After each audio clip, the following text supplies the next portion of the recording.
I hereby call to order this meeting of the King George County Board of Supervisors. Mr. Kusenberry, are there any amendments to the agenda, sir? Madam Chair, there are no amendments to the agenda. Very good, thank you, sir. I'll now open public comment. Comments will be limited to 3 minutes per person in order to afford everyone an opportunity to speak. If comments relate to a specific public hearing item, and we do have one of those later this evening, we ask that you offer those comments at the time of the public hearing. And I just want to make sure everyone understands, we will go down the list. Once we've gone through the list, then I will ask if there was anyone else who did not get to sign up. And I do time public comment. You have 3 minutes, so when you see me go like this, it means you need to wrap it up. All right, thank you very much. Let's begin. Mr. Robert Ashton, and please state your name and address when you start. Thank you. Robert Ashton, 14540 Ridge Road, King George, Virginia.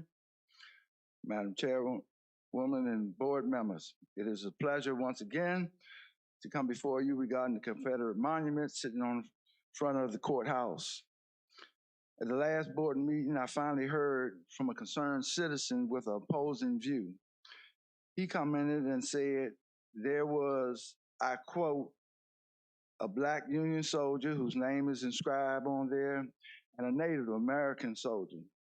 Does the name of two people of color really represent the statue and the entire cause of the conflict of the Civil War? I think not. That war was to dissolve the Union and preserve slavery. In that era, I can imagine those two individuals not making a choice of their own. The Civil War was not about a United States. It was about ownership of Black people. It is good conversation when there are different opinions. However, I feel that conversations are good when the true facts of discussions are talked about. The fact is, why was this monument erected and its purpose? Why is it sitting on public property in front of the courthouse of justice that should administer justice equally to all its citizens in an unbiased way? At the last board meeting, one member stated that this is something the board must investigate, and the others were silent. My question is, how much more silence and stalling the board's going to do when the investigation has been basically completed? Last board meeting, I mentioned that the county attorney, Mr. Britton, who say there is no definitive deed or title associated with the statue and it was lawfully placed there on county property. You have the information you need. Why is the board now silent on the issue of importance to some of the same constituents that you represent? I hope the board makes a decision based on what their constituents are saying and not their opinion. Why can't you act lawfully and move it to its proper place?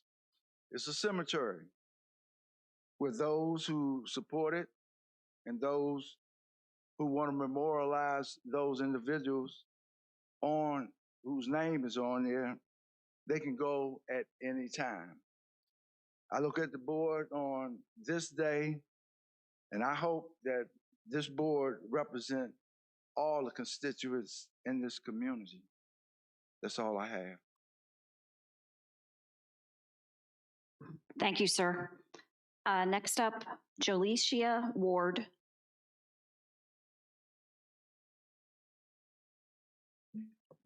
Okay. Hi, good evening, board members. Okay, my name is Jolicia Ward, and I'm an advocate, activist, but most important, I'm an official candidate for the Virginia House of Delegates right here in District 99.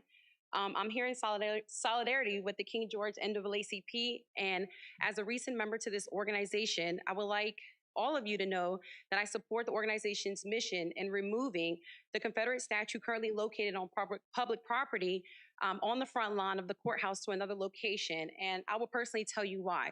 I started my journey as an advocate helping a grieving mother fight for justice for her 17-year-old African-American son who was murdered by a Caucasian Virginia Beach police officer 15 years ago.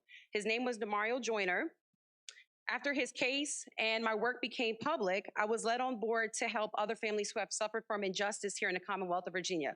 Cameron Milius, 26-year-old African-American who died from COVID after his health care was neglected in the Virginia Beach jail. Coleman Sample, 23-year-old African-American, shot in the back of his head by a Virginia State police officer in Virginia Beach, Virginia. Xavier Hill, 18-year-old African-American, shot in the neck and hand by a Virginia State police officer in Goochland County, Virginia. T.Y. Gregory, 24-year-old African-American, unlawfully attacked by Skyline Drug Force, causing his left eye to be completely removed and currently going blind in his right in Waynesboro, Virginia. I don't have enough time because you guys gave me 3 minutes to continue this list, but this is just a small portion behind the scenes of the mothers I work with on a regular basis. I go to funerals with these mothers, police stations with these mothers, city councils with these mothers, but most importantly, I go to court with these mothers who are seeking justice for the death and severely injuries of their children. Court, let that sink in. So how do you expect me to help these families heal and help these families have trust and faith in the justice system if you expect them to walk past an offensive Confederate statue on public property on their way to the courthouse where they're supposed to feel that they will be represented equally and justly without prejudice or influence, to fight for transparency of the death of their loved ones? How?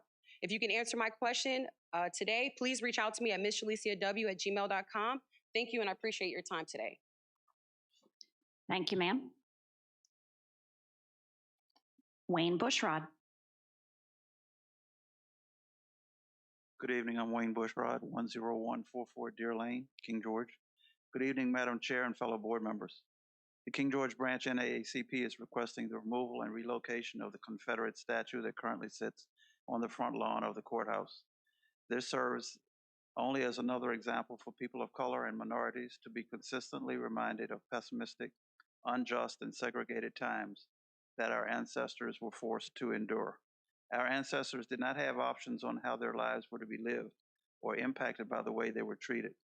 That was pre-planned by others who did not have their welfare at heart, but only to see how much labor could be gotten for little to no cost. This is not a period in history that people of color are proud of, as we are continually being reminded of the past. This is the 21st century. Let us move forward together by relocating the statue to a more appropriate location and stop living in the past. Thank you. Thank you, sir. Carolyn Davis.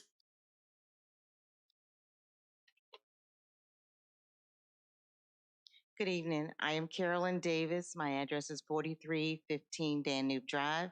I am a member of King George County. I have lived here since I was 5 years old. I want to tell you that my stand on this is someone said to me, oh, they should just destroy it. Definitely not. We should always be reminded of where we came from. But I don't think when I enter the courthouse, I should be reminded that my ancestors were slaves. I don't feel my children should have to take that burden on, that they are reminded that once family members were owned by people. I think we have passed that by now as King George constituents. I feel like that our board was put in by us. We all, not just one race, but all races voted to get you in.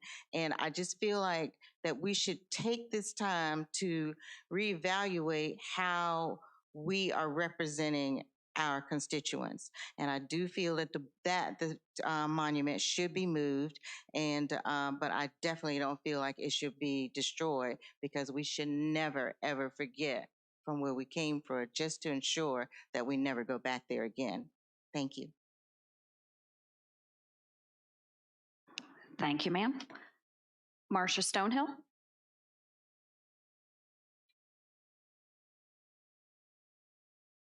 Madam Chair, Supervisors of the Board, Marcia Stonehill, 17094 Ferry Dock Road.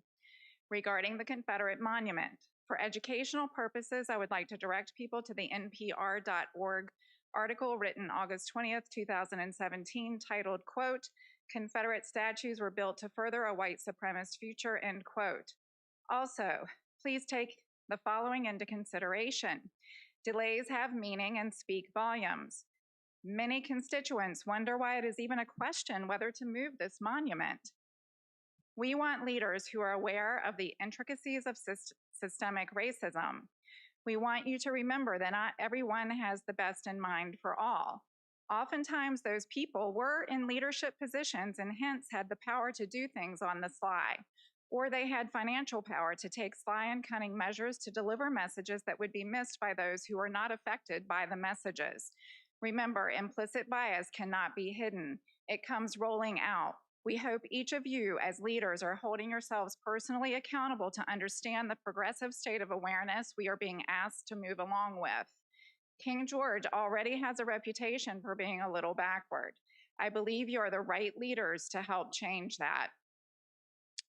Next, with RBAHC, to properly acknowledge and publicly honor all the determination, persistence, and effort that has gone before RBAHC, here is a concise list. More details are available upon request, and of course are a part of the public record already. From 1998 to 2006, it's noted that the supervisors and school board went round and round about what to do with the building. Not until 2006 was the building placed on the National Historic Registry because of the work and effort of the Ralph Bunche Alumni Association. On April 10th, 2010, a partial renovation concept plan is presented by Wiley Wilson. On May 15th, 2012, there is a presentation by the Ralph Bunche Alumni Association. Again, on August 4th, 2015, there is another presentation of the Ralph Bunche Cultural Center and Museum. Then in December 2017, there is the proposal from Echelon for condos. In reality, the building has not been properly maintained. Nobody can go into the building. Take the following into consideration, please. Money could not be allocated toward the renovation and purposeful use of a building on the National Historic Registry. But at the same time, money is prioritized toward other building projects. Why were these other projects prioritized? Wait, we know you can't answer that, but before you answer that, really think about what has happened over and over and over since 1998. How is this justified? RBHC believes you are the right leaders to build a cooperative effort to help our county get out of this vicious cycle. We look forward to honoring African American heritage and to bringing unduplicated services to King George with your cooperation. Thank you. Thank you. Mr. Don Shelton?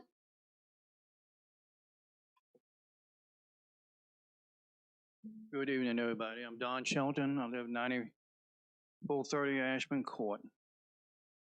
Some information to share with you. I met with this group multiple times. I've heard their stories, and they speak from the heart. But they're also part of a group called the Monument Movement that is getting paid to do this. Now, some information about the people on the monument. One of them is my grandfather's grandfather. His father was Indian, his mother was black. Both of them were slaves in Maryland. So one of the people on that monument is descended from slaves. There's 22 other people on that monument. There's my blood relatives. They're descended from Indian slaves, Irish slaves, and black slaves. So again, this is not a monument towards your Confederacy. It is a memorial. It is a tombstone to the family members and the people that this county knew had died for a cause they didn't really want to fight. Now it's got the attention of a state group and a national group. They're going to get involved with this, some lawsuits and stuff like that. So what I'm asking you tonight to do is make a motion, table this until the courthouse is built. Then we'll look at this building, courthouse, and like I said 2 weeks ago, let's make this a cultural center to honor all our people. The Indian history has not been told. My people was massacred in 1666 by Fania Beach. They was all killed and massacred, and I'm survived from those who married in white family. The black history in this county has not been told. We could have an opportunity to use this courthouse to tell the whole story. People come from Firstburg down to the other historical sites like Washington's Brotherhood Home and stuff. This could be a stop to tell the whole history. We have an opportunity to do this. Please make a motion tonight to table this until the new courthouse is made. And then we'll discuss this purpose of this courthouse for the history of all the people of King George. And as a president of the King George Historical Society, I am going to lead this organization to try to get it done. Thank you very much for all the hard work you do for the King George. Thank you. Thank you, sir. Next speaker, Mr. Bob Baird. Good evening, Madam Chairman, ladies and gentlemen. I was asked the other day to take on a project on behalf of Shiloh Church, and that is to be the narrator for our Memorial Day celebration. In preparing for that, I came to the realization that of the 32 citizens of King George County that were killed between World War I and the Korean War, 25% of them were Black. Where have we recognized them? Where have we honored their sacrifice? I totally concur with Mr. Shelton that we have done a poor job there, and we need to not hide our history, but to enhance our ability to tell the history of all our citizens. You know, I want to say that I don't believe we should move the memorial. I believe that we need memorials. We need to understand our history.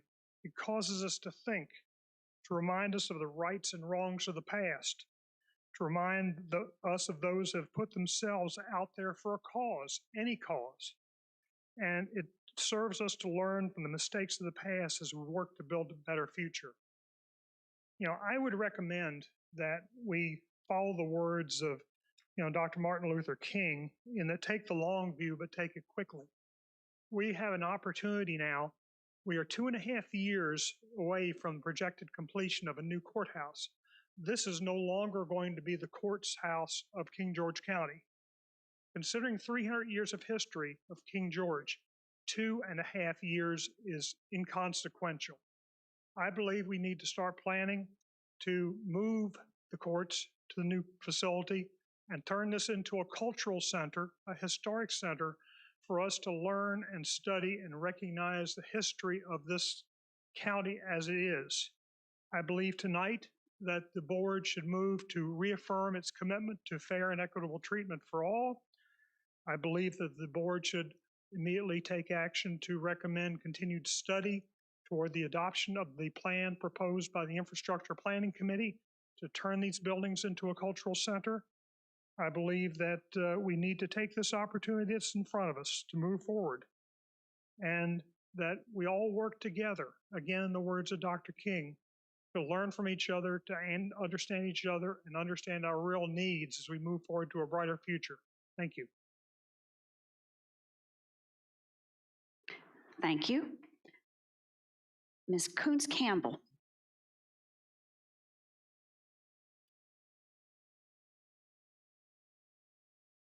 My name is Coons Campbell. I live in Vernon Woods. I will admit that I am a little confused because I thought this was a Confederate statue. The last two people that spoke are indicating it's a statue representing many other things. As a Confederate statue, I think it should be removed. Not only are Black people offended by the abhorrent, evil conduct of slavery, not only are they offended by the fact that Confederates, so young men fired on and killed thousands of American boys so that they could continue with this abhorrent practice of slavery. As a white person, I find that offensive also. I know that there are people there that have relatives, descendants here. Unfortunately, I'm not proud to say I'm a descendant of families that owned slaves. But it's not something that I go around bragging about because I don't think it's anything to be proud of. Fortunately, the other part of my family was Yankee and they ruled in my family. If this is not a Confederate statue, then I don't really understand what the discussion is. If it is, then it should be moved. Doesn't need to be at this courthouse or the other courthouse or any other courthouse for blacks or whites to come by and see and be reminded of the fact that American soldiers died to put an end to this abhorrent practice. I think it should be put somewhere. I agree with Mr. Ashton that the descendants, there are cemeteries, there are many places in the county that this statue could be put, that they could go see, pay respect to their ancestors, if their ancestors aren't buried here and already in the cemetery. But I see no reason for it to be out in public, and that's not something I would want to advertise. Thank you. Thank you. So that is the last name on the public comment sign-up sheet. Is there anyone else physically present here in the boardroom tonight who wishes to provide public comment before I turn it over to online? Seeing none. Mr. Dines, you did provide me with one name. Has anyone else joined in since then? All right, so I'll now call Ms. Amber Kintz for public comment. Ms. Kintz, can you hear me, ma'am?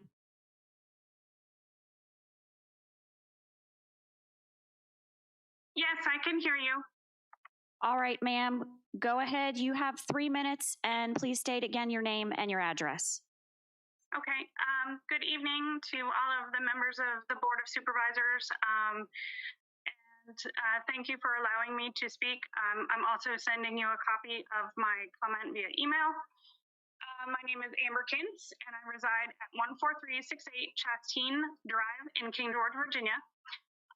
I'm a historian with a degree in history and a minor in museum studies from the University of Mary Washington. I'm currently studying for my master's in military history with a concentration in the American Revolution at American Military University. I'm also a veteran of the United States Air Force. I support the NAACP and the proposal to move the Confederate statue that is currently located in front of the King George County Courthouse to another piece of land. I believe that all history should be told, but I also believe that history should be told as it happened. The war between the United States of America and the Confederate States of America, what we call the so-called Civil War, was fought primarily over slavery and constituted treason against the United States of America. Our country fought another war that began almost exactly 86 years prior to the Civil War. We know it as the American Revolution.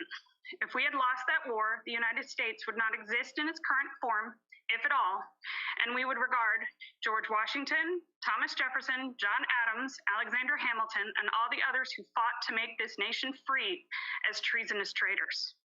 While it's important to remember, and I don't support the destruction of any piece of history, this statue celebrates people who chose to fight against the United States of America in order to oppress people who had a different skin color than theirs. This statue is not a gravestone. The people listed on this statue are not buried there. They're buried elsewhere, and their families can honor and celebrate them in those locations. This building may not issue judgments in the future, but it will always be a courthouse. Please move the King George Confederate statue from this property. Thank you. Thank you, ma'am. One last call. Do we have anyone else who popped up, Mr. Dines?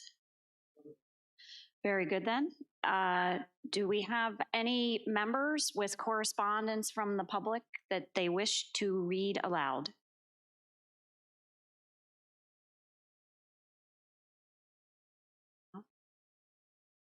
Mr. Stonehill, did you have?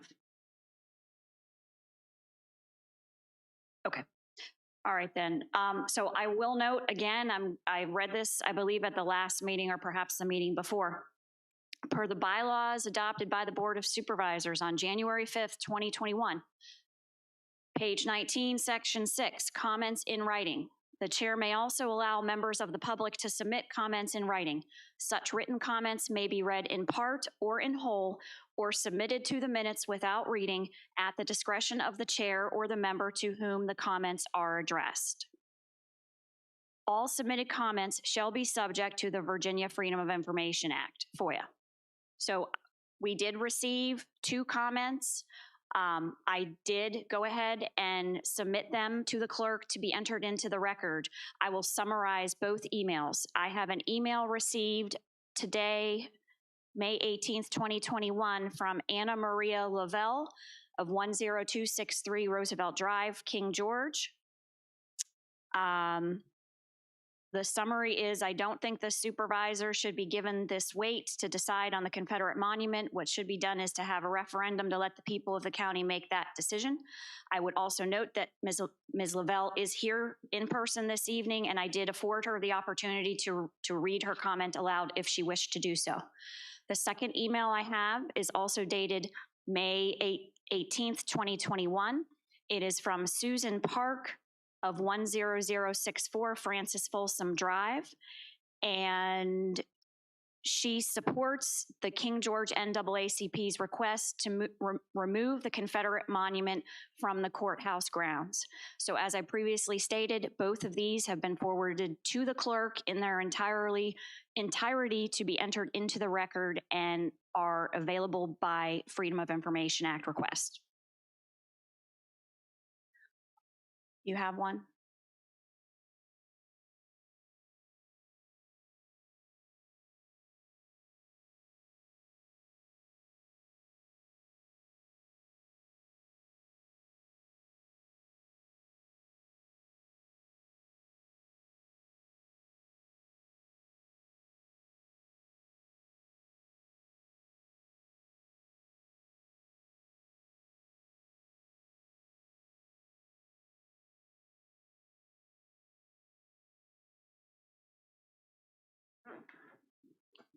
I have one more that was addressed to all of us, but I guess Ms. Kupka did not get it. It was from Yvonne Richard from King George County, and she is just writing in support of King George NAACP's request to move the Confederate monument from the courthouse grounds. And we will definitely enter that into the minutes as well. Thank you. Thank you. That could have gone to my prior county email addresses. My guess is what usually happens with that. But if you could please send it on, and if you wouldn't mind hitting forward to me too, so I see it, because I did not see it. Thank you very much. All right, that being said, we will now close public comment and move on to reports of members of the board. Mr. Granger. Yes, ma'am. Just like to say thank you to everyone for coming out. Mr. Ashton, Ms. Ward, Mr. Bushrod, Ms. Davis, Ms. Stonehill, Mr. Shelton, Mr. Baird, Ms. Campbell, Ms. Kintz, Ms. Lavelle, Ms. Park, and Ms. Richard for your comments about the memorial and your stance on it. Thank you for coming in and weighing in. Other than that, on May 5th, as part of the Joint Bay Area Consortium Workforce Development Board and CLEO meeting, we set our budget for that meeting, and not a whole lot of other business went on. It was just an organizational meeting. And then on Wednesday, May 12th, I had the opportunity to go to the middle school for a walkthrough. Principal Ms. Collins made it available. So got to see the finished product. It's great middle school. I think it'll be great for the kids when they get to go to school next year. So I think Ms. Bittner brought it up that this will be all the grades will be their first year in the school, since the 8th grade didn't have an opportunity really to be in the school this year. So, or the 7th grade this year, which will now be 8th grade. So hopefully it'll be a good year next year for the kids. That's all I have. Thank you. Thank you, Mr. Granger. Mr. Stonehill. Just wanted to say thank you for everybody coming out. Certainly appreciate public comment. We don't really, if we don't get to hear from the public what they want, it's kind of hard for us to decide what they want us to do. So I know it's a very touchy situation for both sides. We're definitely going to, like I said before, we're definitely going to address it at some point here in the near future. And we'll try to figure the best thing out for all of us. So Saturday, May 8th, myself, Mrs. Kupka, participated in our second King George litter cleanup here for the county. We were over on Comorn Road with the Friends of Rappahannock, and we went on over there. In just a few hours, we picked up over 70 bags of trash along Comorn Road. It was pretty much a mess. I just wanted to say thank you for everybody that came out and volunteered their time. It was a beautiful Saturday morning. And I just one more time to remind people as you're driving, especially to and from the dump or wherever, please cover your loads and empty pickup trucks, people throwing in straws, trash, things like that flying around out of the back of the truck really adds up. I can't tell you how many straws and soda containers that we picked up. So just wanted to say thanks again for everybody that helped out. And that's all I have. Thank you, sir. Ms. Bender. Yes, I want to thank, as my colleagues have said, everyone who came out and spoke in person and online. Thank you very much for coming out and letting your voice be heard. I want to bring out a couple of informational items. The Smoot Library would like you to know that some of their rooms are now open for limited use. So if anybody wants to have a meeting or such, there are certain rooms they can't use because they're too small right now, but for restrictions for COVID, but some of the rooms are open with proper social distancing. So if anyone would like to use them. I did participate on May 12th with Mr. Granger on the middle school tour. We had 2 school board members with us, including Ms. Hawk, who I think we were the only 2 who remembered it really when it was a high school, and it was interesting to see how it was adapted and I think improved in a lot of areas, especially the old library that is now a cool collaboration space that teachers can bring students down to do some positive things.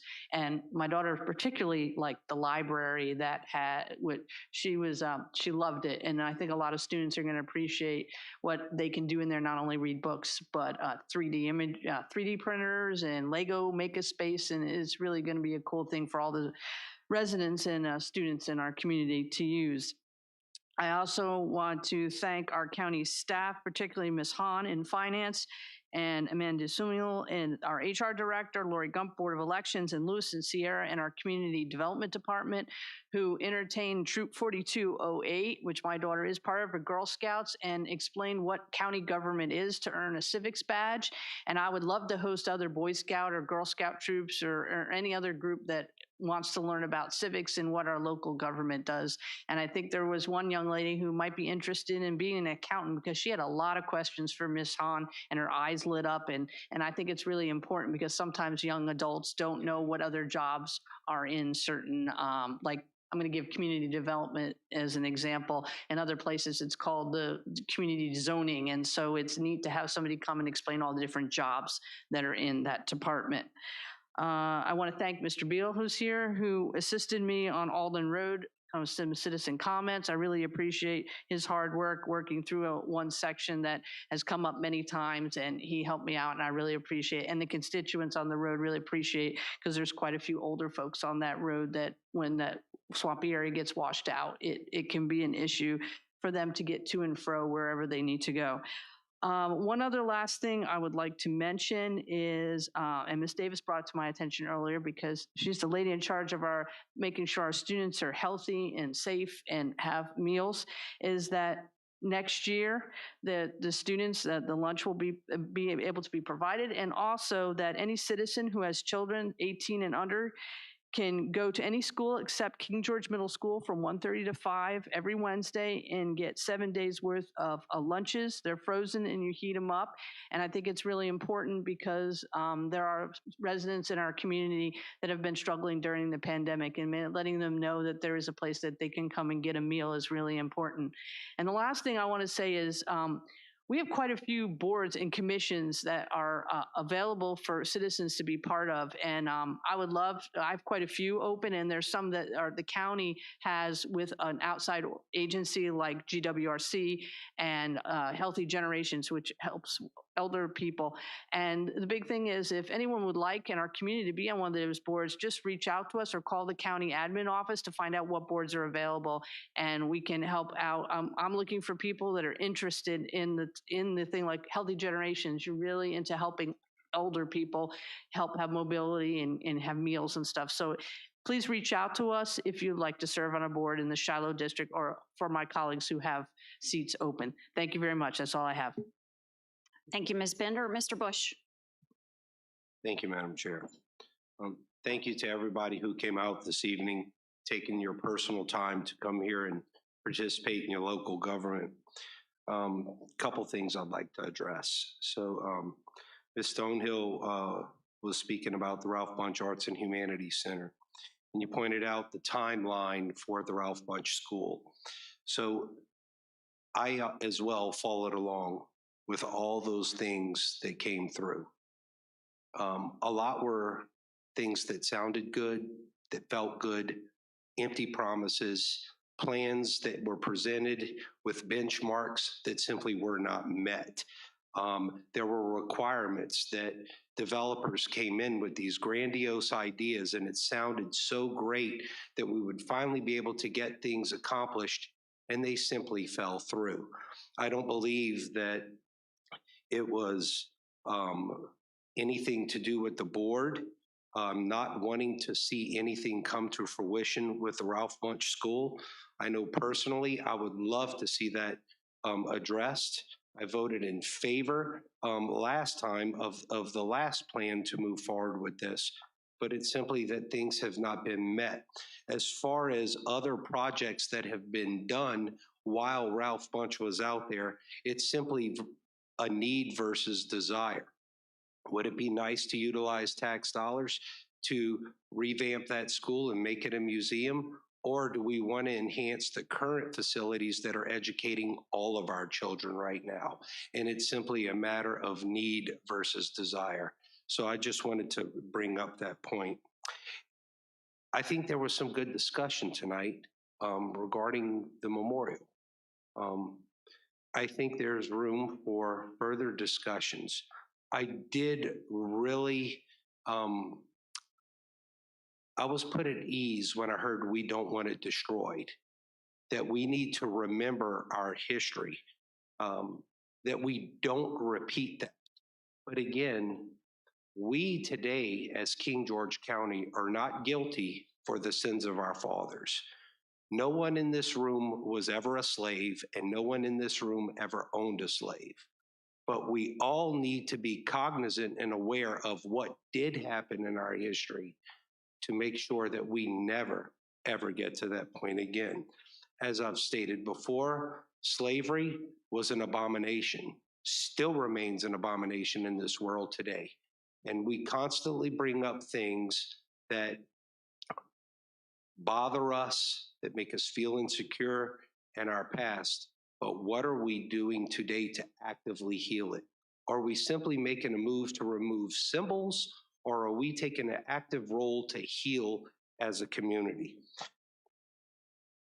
I can't speak for the board. I can speak as an individual elected official, but I am open to the discussion of a referendum. The one reason that I'm specifically open to that for is I don't like outside organizational or activist influence in my community.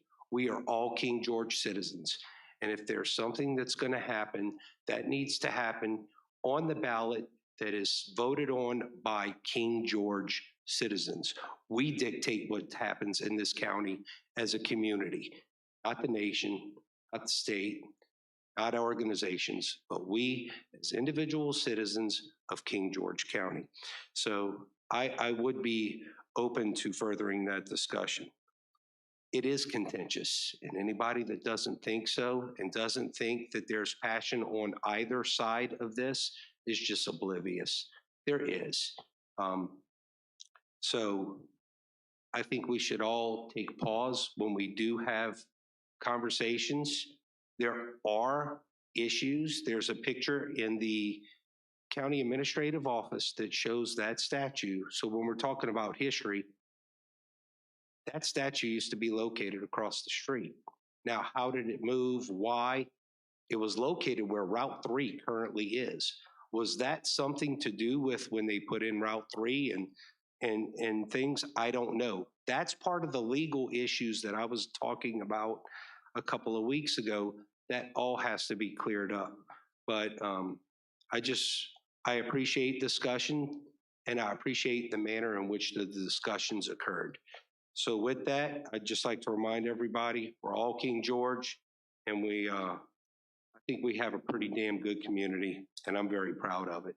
So Madam Chair, with that, that concludes my comments. Thank you. Thank you, Mr. Bush. So let me start by thanking everyone who came out to give public comment this evening. I appreciate every one of you taking your time to share your cares and concerns for our community with us. Everyone on this board understands how important this issue is and that a decision needs to be made, and it will be. We and my colleagues do not know this, and I apologize, but I set the agenda. Mr. Cusenberry and Mr. Britton are aware of this. We have a slot for the June 1st meeting for a closed session because we have some more information that Mr. Britton needs to provide us with. But we just finished a very long budget process with, well, 3 different county administrators, quite frankly. Thank you, Mr. Cusenberry, for getting us to the finish line. That was just at our last meeting. This evening, we weren't able to do it tonight because tonight we have a very lengthy closed session after this meeting where we will vet county administrator candidates because our goal is to have a new permanent county administrator seated by July 1st. So we have a great deal of very important business to address for our community. I am confident that a decision will be made soon thereafter. With regard to the Ralph Bunch building, I just want to remind you that I have been in my seat for about 16 months. I feel very strongly that I personally have been a fierce advocate for that building. In 2018, while I was on staff as the grant writer, I tried to write for a National Park Service grant and unfortunately was not able to do so as it seemed there was another plan for that building at the time. And then it fell into private hands for a very short period of time. Last fall, I brought the National Park Service grant opportunity for $500,000 to my colleagues for their consensus, and they provided unanimous consent to have staff move forward with a grant application. I personally requested letters of support for that grant application and received them from United States Senator Mark Warner, U.S. Representative Rob Whitman, and our governor's office. We should be hearing about that grant application, the results of the competitive grant application in June. So I am very optimistic about that opportunity. I also want to let you know, and this was actually in my board report already, but it's relative to the same topic, that last week our Ralph Bunch High School was recognized as one of 3 schools nominated to Preservation Virginia's Most Endangered Historic Places List 2021. One of the photographs on the website is the current condition of the gym at the school. I personally took that photograph when I toured the school last fall and took many photographs to support staff's grant application. So I want to thank Economic Development and Tourism staff for submitting the nomination, and you have my commitment that I will not stop until we come up with a solution for Ralph Bunch High School. Thank you for that comment. All right, moving forward, not to switch to a lighter subject, but I did participate in the cleanup day, and I would just note that in addition to the 70 bags of trash we picked up from the shoulders of Comorn Road, I personally collected 17 diapers from about a quarter-mile stretch on the southbound shoulder. We can do so much. I know this was not any of you all, but I just want to make a point. We can do so much better for our community. Visit our website on May 12th, 2021. On the bottom on the news flash on our county website, the FCC began accepting applications for its emergency broadband benefit program. There is a link there and more information on the website. Last thing, I do have some appointments that I wish to make, and I did have information about these candidates forwarded to my colleagues this evening. To the Smoot Library Board of Trustees, I wish to appoint Mrs. Tracy Martin to a new term beginning July 1, 2021. Mrs. Martin is a first grade teacher and grade level chair at Sealston Elementary School and was honored as the King George County School Division Teacher of the Year in 2016. when I first met her while chairing King George Education Foundation. Mrs. Martin will bring a wealth of knowledge regarding early literacy to the Library Board of Trustees. Second. All those in favor say aye. Aye. Any opposed? Chair votes aye, motion carries. Thank you. And I wish to thank Ms. Elodie Shojanaga for her service on the Smoot Library Board of Trustees, particularly as its chairwoman this year, as her term expires on June 30th, 2021. Mr. Kusenberry, could you direct staff to send a letter thanking her for her service, please? Thank you. And as for the Parks and Recreation Citizen Advisory Committee, I wish to appoint Mr. Jeff Shapiro to fulfill the remainder of the term that expires on February 28th, 2022. Mr. Shapiro is a veteran and officer of the newly formed Sergeant Nicholas C. Mason King George VFW, has been a volunteer youth coach for Parks and Rec since 2015, and has also served as a referee and assisted with player evaluations. And outside of King George, he's coached youth and intramural basketball, football, and soccer for over 20 years in various military installations and places throughout the country. Second. All those in favor say aye. Aye. Any opposed? Chair votes aye, motion carries. Thank you, and I wish to thank Mr. Daniel Hughes for his service as he recently resigned from his appointment of 2019. Likewise, Mr. Kusenberry, please direct staff to issue a thank you letter to him as well. Thank you very much. That's all I have. All right, we'll move on to the consent agenda. Move to accept as presented. All those in favor say aye. Aye. Any opposed? Chair votes aye. Motion carries. Folks, if you'd like to stick around, we have a great deal more to talk about this evening. We would love to have you and have your input at a later meeting. All right, let's move on to, thank you, ma'am. I forgot to grab that one. County officials reports. I do not see any constitutional officers present in the boardroom this evening. So we'll move on to the report of the county attorney. Mr. Britton, sir. Madam Chair, just have one thing. I received actually today a Columbia Gas order of notice and comment, so I thought I'd bring it up just to give folks more time if they wanted to meet the June 1st deadline.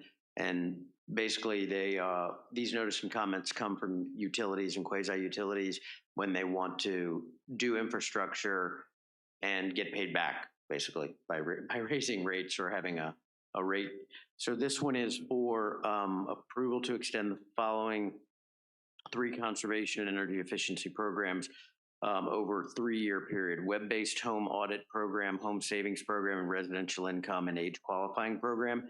They say they're going to spend $5.3 million over 3 years, costing the average residential customer using 63.6 decatherms annually approximately $6.74 in 2022, and they're asking for a billing unit to begin January 2022 cycle. Anyone who wants to make comments about that, the deadline is June 21st of this year, and you can file that at the State Corporation Commission, scc.virginia.gov, and I can put this into the record so that people can do that. Maybe we could, usually I think we post it on our website if they want to make comments. Yes, if you could please post it on the website too. Thank you. That's all I have, Madam Chair. Very good. Any questions for Mr. Britton? No? All right, then we'll move on. Public hearings. We have a hearing. I believe that's Mr. Dines' phone. We have a public hearing on the proposed Virginia Department of Transportation secondary 6-year plan fiscal year 22 to 27 will be presented by Mr. David Beal. Allow me first, sir, to read the public hearing statement. The King George County Board of Supervisors will now hold a public hearing that has been properly advertised to receive public input regarding the proposed Virginia Department of Transportation secondary 6-year plan fiscal year 22 to 27. We will first have a presentation by Mr. David Beal from VDOT. I will then open the floor for public comment. Public comment is limited to 3 minutes per speaker. In order to afford everyone an opportunity to speak, please state your name and address before you comment. Upon completion of public comment, I will bring the matter back to the board for consideration. The board may or may not take action tonight, depending on information received during public comment. Mr. Beal. Thank you, Madam Chair, members of the board. My name is David Beal. I'm the Northern Neck resident engineer for VDOT. For the members of the public, if you watched or were here last month, I presented a similar presentation in the work session. I'm going to run through these slides again for the benefit of those who may not have been here. We're here tonight for the secondary 6-year plan public hearing. This is a code requirement of the Code of Virginia that VDOT and the county hold a joint public hearing and pass a secondary 6-year plan. The plan tonight is for fiscal years 2022 through 2027, and these are secondary routes, so these are the routes with route numbers 600 and above. Routes like Route 3, 301, those are your primary routes. They are not part of this plan. This funding is not maintenance funding. So it's not potholes, it's not grass, it's not snow removal. This is for projects on the secondary routes. And traditionally, this money is used to surface treat gravel roads that are already in the state system. So we're not adding new roads to the state system. We're taking existing gravel roads that VDOT maintains and hard surfacing them, which improves the performance of the road, minimizes maintenance costs, and provides a benefit to the citizens on those that use those roads. There are two sources of funding. You can see them there in the slide. One is telefees, and one is a district grant for unpaved roads. There's almost $1 million to be allocated between FY22 and 27. And I believe there's about $500,000 of previous funding that's already in the plan from prior years. If you go to the next slide, begin to see the projects that are already in the 6-year plan, Rokeby Lane and Ivy Hill Loop. Those are two. The design packages were on my desk last week and they've been approved, and we'll start them later this summer. The next two are Rixey Road and Chestnut Hill Loop. Those are fully funded in FY22. And then at the work session, did you skip a slide? I think we have that's last month's presentation, or we missed a slide. But anyway, at the work session last month, we identified Prim Road and Canning Way. We had estimate of $550,000 for 1.6 miles of Prim Road. That goes from Round Hill Road to Big Timber Road. There's an intersection there. Prim Road, I think, is 2.95 miles in its entirety. So we had talked about breaking that up into phases, so we didn't have to wait to fund the entire road. And then Canning Way is, I believe it was a 1/4 mile. That estimate is $100,000. And that road continues on at the end of state maintenance down to a private road. The next slide is the county-wides. These are kind of placeholders for traffic services, right-of-way, and engineering and survey. You can see that last year we didn't have a public hearing because of the COVID, and we parked all your money from last year in the countywide engineering and survey, so that's why there's so much money in that fund. It's good to keep some money in each of those for things that may come up, speed studies or signs or things of that nature. But I'm not aware of any big ticket items that would require a large amount of funding.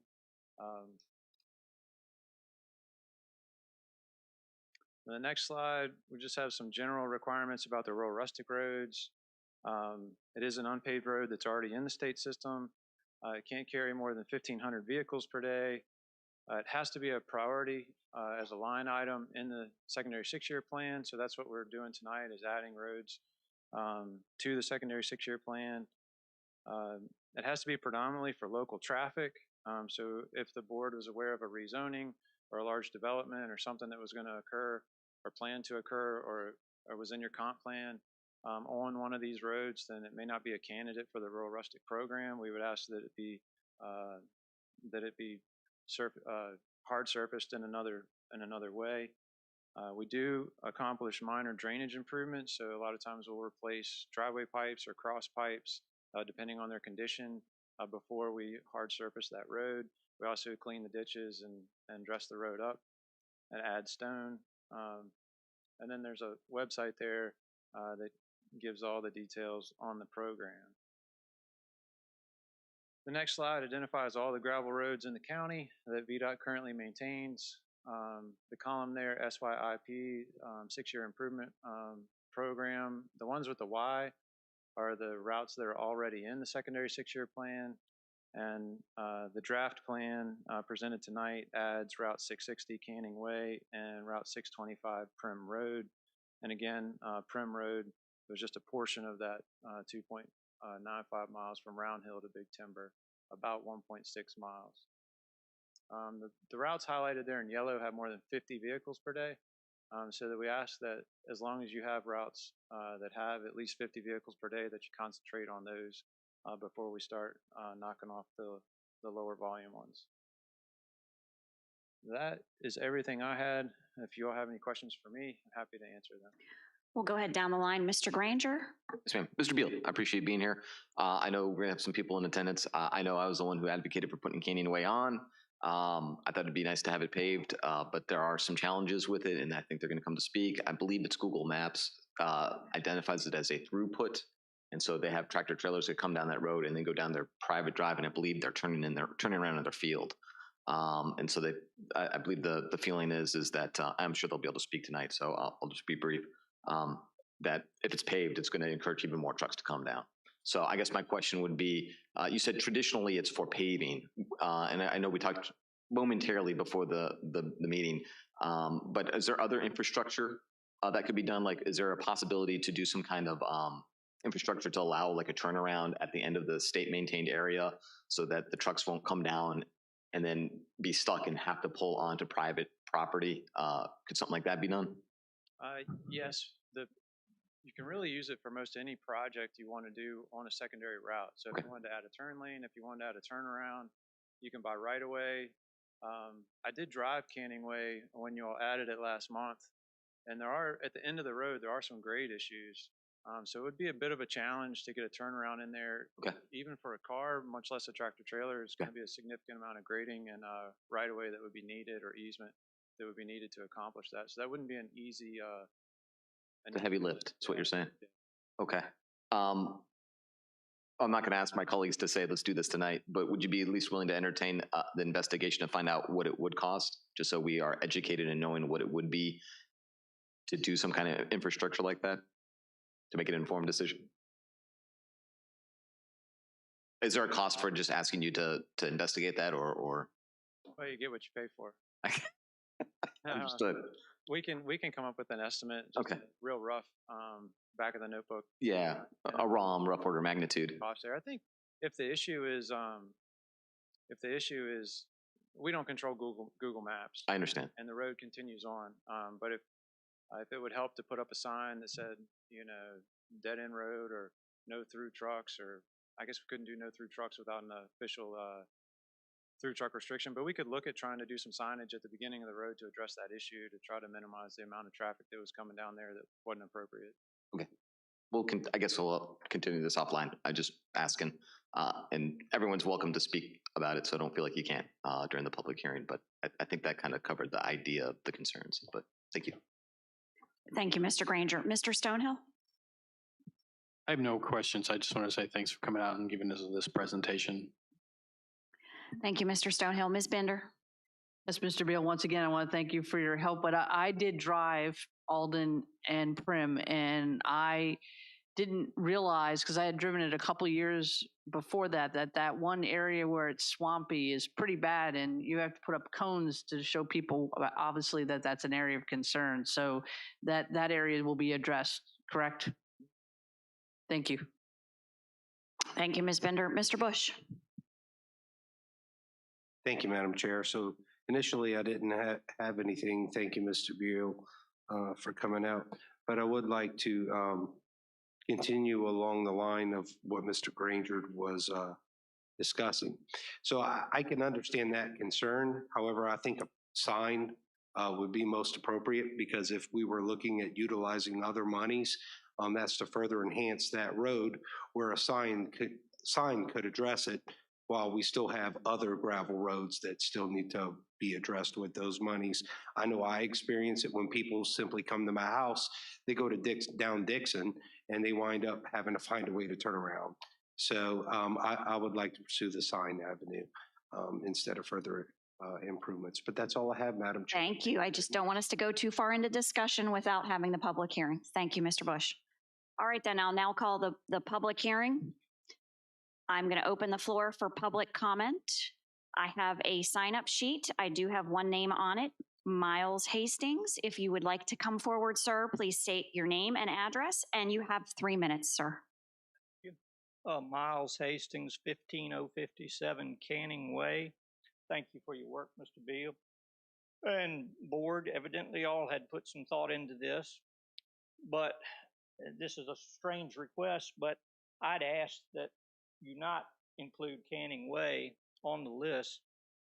The reason being is we are the destination for all 195 miles of the Rappahannock River. We've had people as far away as New Hampshire come in to visit us. And while it's great stopping your work and talking to these people, most of them are very nice, but we've had a few incidences. And so it's not the most comfortable thing.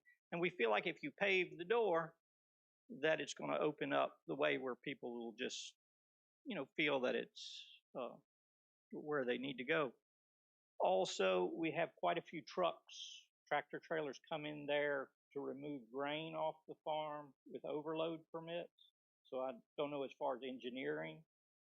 And also, when I haul grain across the highway, I would prefer a gravel surface compared to an asphalt surface while I'm pulling with the tractor, just for traction issues. For me, that would be better.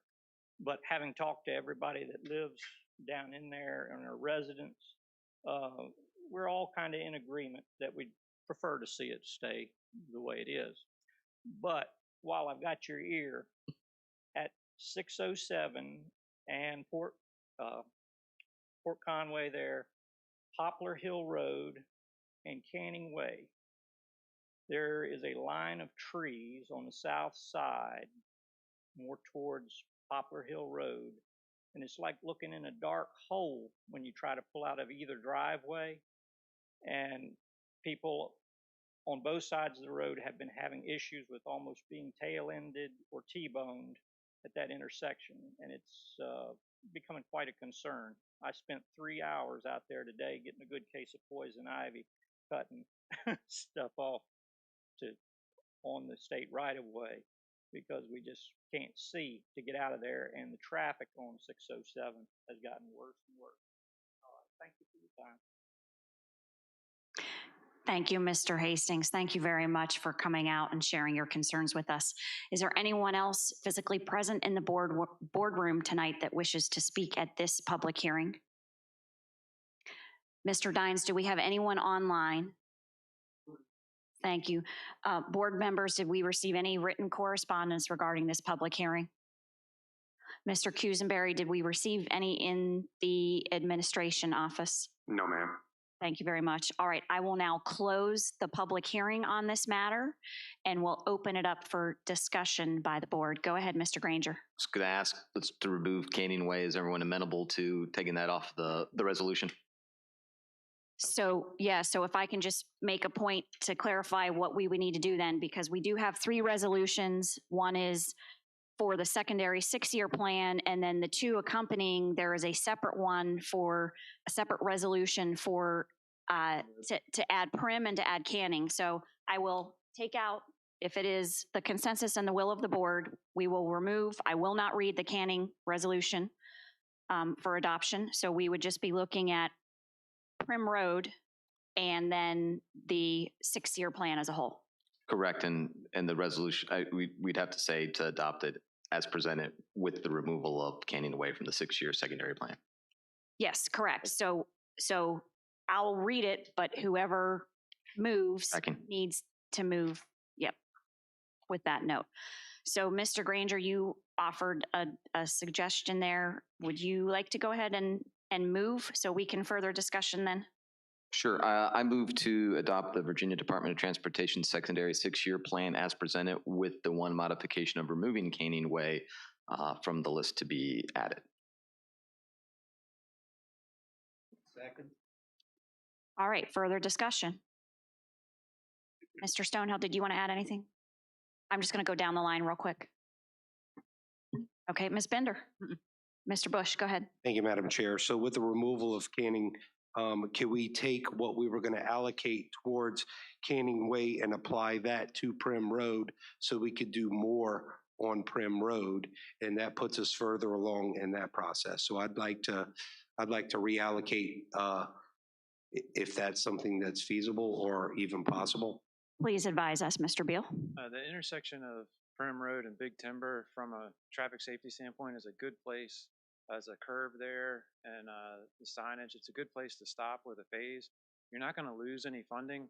We're going to put that money in a countywide, and you can reallocate it when we can do more of Prim, a longer segment. So if we wait a couple years and accrue enough funding, we could just finish Prim Road at that point and not just end it, at some random spot in the middle of the road. The intersection's a good terminus. I'm fine with that. Thank you. So then your recommendation is to just bank it for now? Yes, ma'am. Okay, very good. Thank you for that. All right. Mr. Britton, do I need to read both of these in their entirety? No, Madam Chair, you can. The motion was to adopt the resolutions as presented with the exception of Canning Way and put them in resolutions in the record. You do not need to read the resolutions. Very good. All right, then we have a motion properly seconded. Any further discussion? All those in favor say aye. Aye. Aye. Any opposed? Chair votes aye. Motion carries. And we do have to record it. So Mr. Kusenberry, if you can make sure it gets recorded as unanimous for the record. Thank you very much. Thank you, Mr. Beal. Do you have anything else you might like to share with us while you're here tonight, sir? Yes, thank you so much. I do have my maintenance report. It's in your packet. I know you have a busy meeting, so I'm not going to go through the entire report. I just want to touch on 3 things. I emailed Mr. Quisenberry today. We are closing Jersey Road effective Thursday morning at 7:30. We estimate that repair on that pipe crossing will be about 10 weeks. The detour is signed. You may have noticed the message board's up today. The detour signs are turned, and we'll turn those and make them active Thursday morning. So I regret that closure. That was pretty significant storm damage there at that crossing, and it's going to be a big repair, but we're going to get it done and work to minimize that closure. The other thing I wanted to touch on was mowing. It's starting mowing season. We've started litter pickup. We're doing litter pickup on all the secondary routes, and I appreciate your work down in Comorn. And one day we'll share stories about all the things we find on the side of the road. But if you can imagine it, it's there. So the mowing is starting. We'll start immediately after we finish the litter pickup by the 1st of the month. We should be well underway mowing both the contractors doing the secondary routes. Contractors doing the litter on the secondary routes. State forces are doing the mowing on the secondary routes. Contractors doing the mowing on the primary routes, and he'll get started 1st of the month. The last thing, I was notified today, there's a quarterly meeting with an update on the Nice Bridge project, and they're having an issue with citizens entering the work zone through the park, and they just asked that we emphasize to the citizens that that is an active work zone, and I know that's a county beach, but we would just ask that citizens stay out of the work zone until that project is complete. And then one other plug, any VDOT concerns, sight distance, potholes, anything you can think of on the road. If you have a question about a study, if you want to get a hold of me and you can't remember my name or my phone number, citizens are just encouraged to call 1-800-4ROAD, FORROAD. If you just dial that number 24/7 and tell them what your VDOT concern is, it'll get to where it needs to be and we'll work to answer it. So just want to make everybody aware of that. That's all I had. Thank you all. Thank you, Mr. Beal. And yes, I had to remind people of their ability to do that again yesterday. Thanks for everything you all do for us. We certainly appreciate it. So in abundance of caution, we just want to make sure it's clear for the record. Mr. Granger, go ahead. I'd like to make a motion to adopt the resolution for Rural Rustic Road Project Route 625 Prim Road as presented. Second. Any further discussion? All those in favor say aye. Aye. Any opposed? Chair votes aye. Motion carries. Thank you, Mr. Beal. See you at the field. All right, we'll move on to presentations and reports. Presentation by Mr. Pete Kistner, Waste Management. Good evening, sir. Welcome. Thank you, Madam Chair. Good evening. Good evening, members of the board. Mr. Kuzenberry asked me to stop by and introduce myself. My name is Pete Kistner. I'm the new district manager for waste management covering the King George landfill. I'll keep it brief as I know you have a lot of business in front of you this evening. Born and raised here in Virginia. I spent most of my career here in Virginia. The last couple of years I've been down south in Mississippi and South Carolina, and then recently opportunity presented itself for me to come back home with my family here to King George. So we are all very excited about that. As we get settled in and I get up to speed with everything, I certainly look forward to working with you. I'll coordinate with the offliner, Mr. Kuzenberry, as far as the cadence of things going forward, what information you would like and the frequency and that sort of things. Did you have any questions for me at this point? Mr. Granger, I'll start with you because the landfill is in your district. I don't have any particular questions at the moment. I appreciate you coming though and introducing yourself. I'm sure we will be speaking. It can be a controversial topic, the landfill. So I'm sure you understand that. Yes, sir. But I appreciate you being here and look forward to having a good relationship with you as well, like I did with Mr. Howard. So thank you. Yes, sir. Thank you. Mr. Stonehill. No questions, just thank you for coming out and welcome to King George. And, once you get settled, I'm sure we'll get to see you more often. Absolutely. Thank you. Thank you. Ms. Bender. No, I'm just welcome. Thank you very much. Thank you. Mr. Bush. Thank you, Madam Chair. I just want to say welcome to King George, and you're going to be working with some wonderful people, most of them from King George. So thank you very much. Thank you, sir. Mr. Kistner, it's good to see you again. We actually met at an informal function last week. We're looking forward to working with you and hearing from you in the future. Thank you for coming out tonight. Yes, ma'am. Thank you. Thank you. Have a good evening. All right, moving on to action items. Department of Economic Development and Tourism, Tourism Advisory Committee application, Parks and Recreation. Mr. Nick Miner, Director of Economic Development and Tourism. Yes, thank you, Madam Chair and members of the board. I'm here requesting funding from the Tourism Fund for the King George Parks and Recreation for $40,000 for the fireworks and festival event at Sealston Sports Complex on July 10th, 2021. The event will include vendors, sponsors, music, and fireworks. Funds will be needed and used between May 15th, 2021 and July 15th, 2021. It will occur the weekend after the holiday on July 10th, 2021, and provide a family atmosphere outing for county residents. As an added benefit, the event will coincide with the Little League 9/11 tournament being held in King George County, and therefore is a potential draw for visitors outside the county.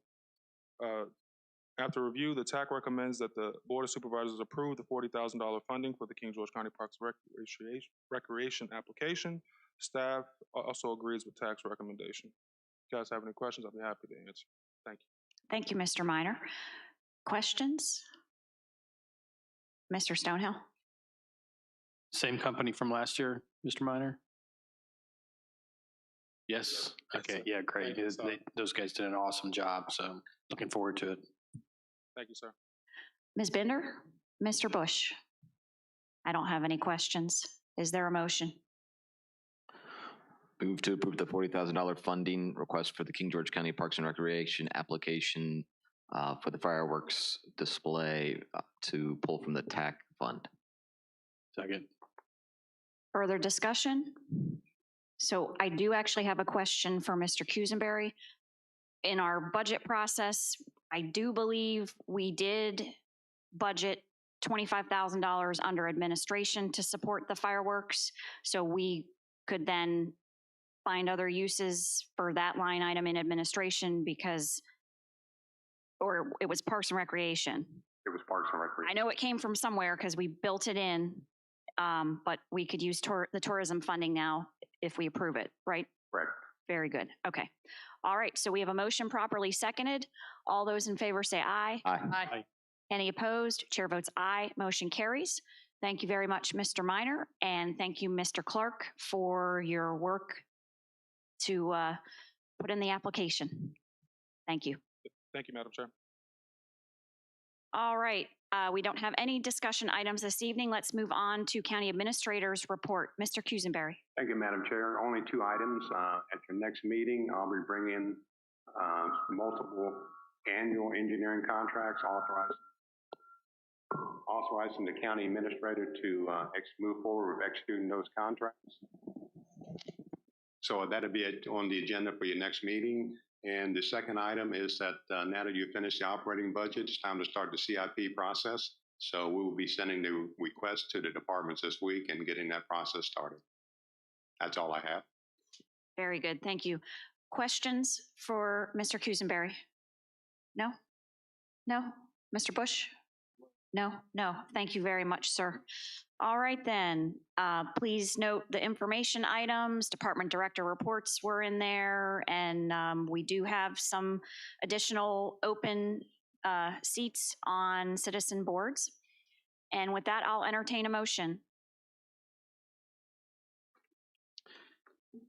I move that the King George County Board of Supervisors convene in closed meeting pursuant to VA Code Section 2.2371A1 for discussion, consideration, or interviews of prospective candidates for employment, assignment, or appointments of specific public officers, appointees, or employees, namely the county administrator, State Code Section 2.23711A5 and 6 for discussions concerning a prospective business or industry or the expansion of an existing business or industry where no previous announcement has been made of the business's industry's interest or locating or expanding its facility in the community, discussion or consideration of the investment of public funds where competition or bargaining is involved, where if made public initially, the financial interest of the governmental unit would be adversely affected in State Code Section 2.23711A7 for consultation with legal counsel and briefings by staff members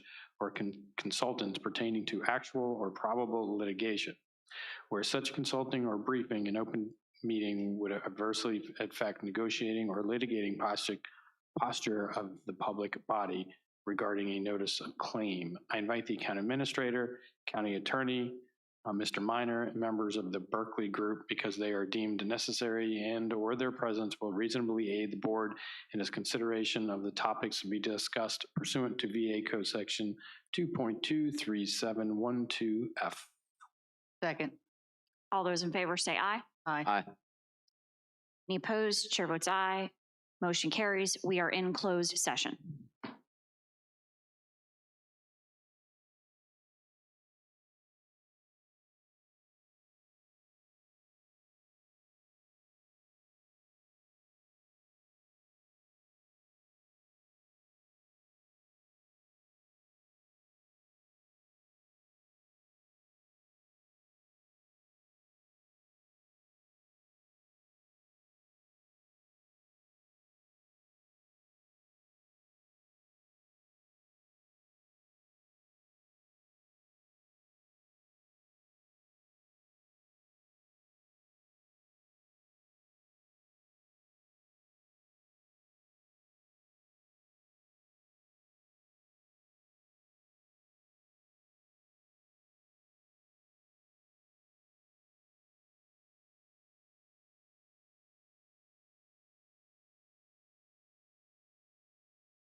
Is there a motion to resume the open meeting?